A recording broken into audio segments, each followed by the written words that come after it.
Hello, everybody. Good morning. Today, we are going to continue our training on the oil and gas deal facilitator training.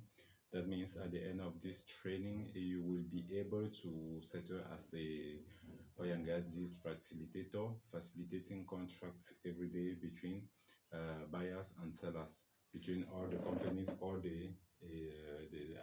I mean, the players involved in a contract. Today we are going to talk about seller's documents. What are the documents which are required from the seller? In the previous video, we have talked about the documents from the buyer. Okay, here we talk about the documents from the sellers and also the insurance document. This is going to be a very short lecture or a very short training because we have just few documents from the sellers. I mean, when you go to the market to buy something, you don't require so much from the seller. You need the product and a proof that he has it and a commitment from him to sell to you. That means the seller, for the first document he has to show is the proof of product, the proof of products, which is a document issued by the seller to the buyer to prove that he or she has the product being sold. The proof of product is subject to verification by the buyer, so you can verify. The buyer may not continue with the transaction if he's unable to establish that the seller has a tangible product to sell. If the buyer noticed that the seller is doubting or stammering when he asks question about the tangibility of the product, then he may drop the deal. So the first document he has to issue is the proof of product. This may be done either by a physical inspections of the product in the vessel by accredited inspection firms or through a verification authority like the SGS and so on. These are verification authorities. So the first document from the buyer is the proof of product, and the buyer has to check it. Once the seller send a proof of product to the buyer, he has to check it. He can send he can use a consultancy firm or an inspection firms like the SGS that I have mentioned. Okay. Then the second document from the seller is the FCO, which stands for full corporate offer. The full corporate offer, I said it before, it is a letter in which the buyer, the seller, clarifies to the buyer after receiving his own letter that I have this product to sell. This document is issued by the seller as an acknowledgement of the buyer's letter of intention and confirmation of acceptance of the specifics in the produce.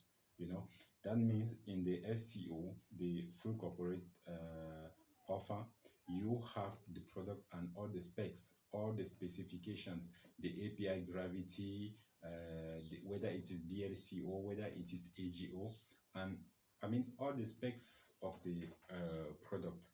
After you receive the FCO from the seller, the buyer issue what is called ICPO, right?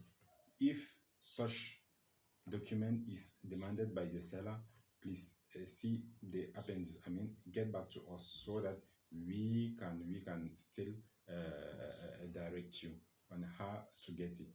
Okay. By the way, let me correct this on spot.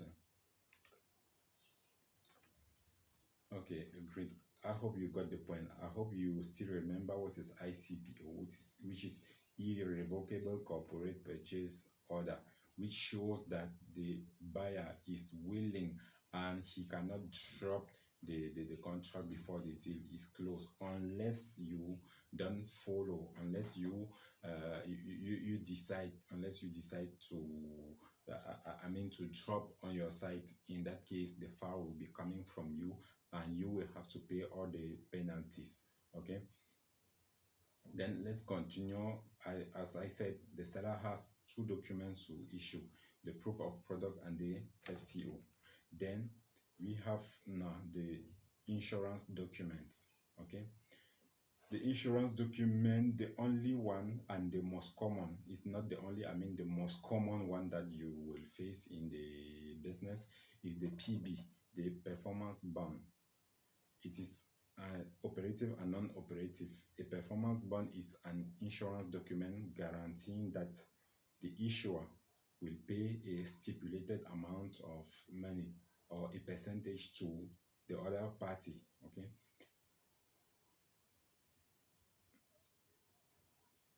this amount will compensate for the losses, if the performance bond, if you do not comply, if you do not perform, if you do not do your job, this is what you will pay as compensation. This is a guarantee, this is a letter of guarantee from each and everyone, from each party, that shows that okay, this is what we're gonna do, and if we don't do this, these are the penalties. That once if we don't put the barriers, if we don't put the guidelines, people might have the tendency to maybe jeopardize or do whatever they want. So you have to put the guidelines, which is called a performance bond. This is an insurance document, and a bond will become operative if the conditions to achieve it are met. Conclusively, a performance bond is not operative until it has been activated by a similar document or a clause that will make it operative. So you have a performance bond, right? Okay, it is not operative unless there is another document which makes it, operative. That means we have come to a force majeure, a situation whereby we have to make use of the performance bond. Maybe to someone has failed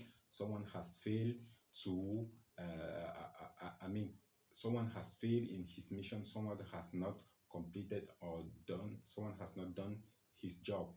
Then reason why at that moment you have to act to bring another document which activates the performance bond.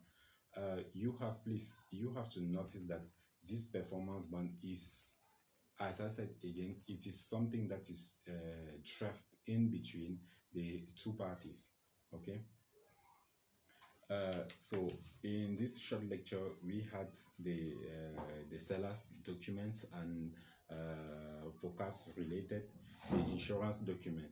So as a recap, we have mentioned three documents that are required here: the POP from the seller, the FCO from the seller, after which he will receive an ICPO from the buyer, and the PB, which is the performance bond. Okay, I hope that as we are diving toward the end of this very short class or very short lecture, you have mastered all these three vocabs, and you will know how to make use of them and how to read them. Thank you.